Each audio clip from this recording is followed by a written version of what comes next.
Emily sat by the window, looking outside. It was a quiet morning in her small town.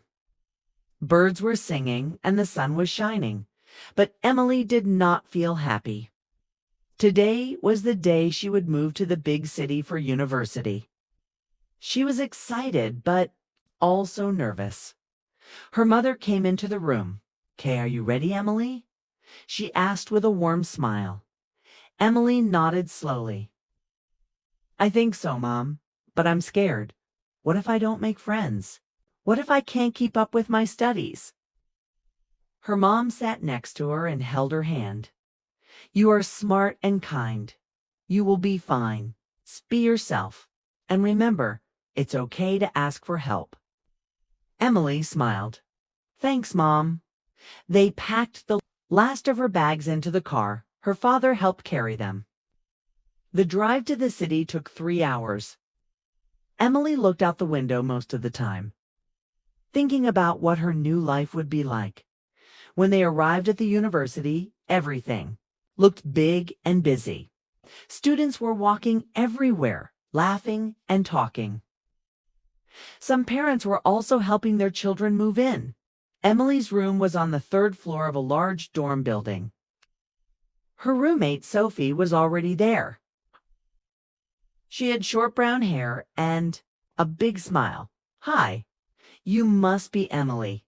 I'm Sophie," she said, holding out her hand. "Nice to meet you," Emily replied. Shaking her hand after her parents left, Emily sat on her bed, looking around the small room. Sophie was putting books on her shelf. "Where are you from?" Sophie asked. "A small town near the mountains," Emily said. "What about you?" "I'm from the city.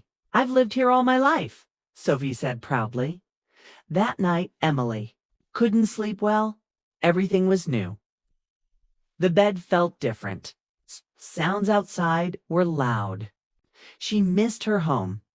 The next morning, classes began. Emily found her English class and sat in the back. The teacher, Mr. Thomas, was friendly and smiled a lot. "Welcome, everyone. This year will be full of reading, writing, and learning together," he said. Emily listened carefully, but sometimes she didn't understand some words.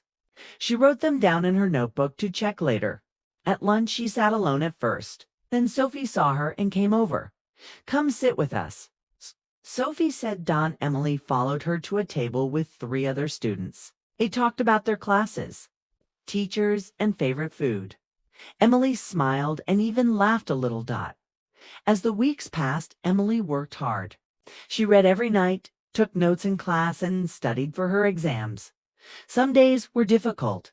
She felt tired and lonely. She missed her family. She missed her dog, Toby. One day, Emily failed a quiz in her history class. She felt terrible. "I studied so hard," she told Sophie. "Why did I still fail?" Sophie looked at her kindly. "It happens. Don't give up. Maybe you need a new way to study. I can help you if you like." Emily smiled. "Really? That would be great." They started studying together in the library. Sophie helped her understand the topics better. Emily began to feel more confident. One cold morning in November, Emily got a call from her mother. "Emily, I have some bad news. Your dog, Toby, passed away last night." Emily felt like her heart broke. "Oh no, not Toby," she whispered. "I'm so sorry, sweetheart." "He was old and peaceful at the end," her mother said.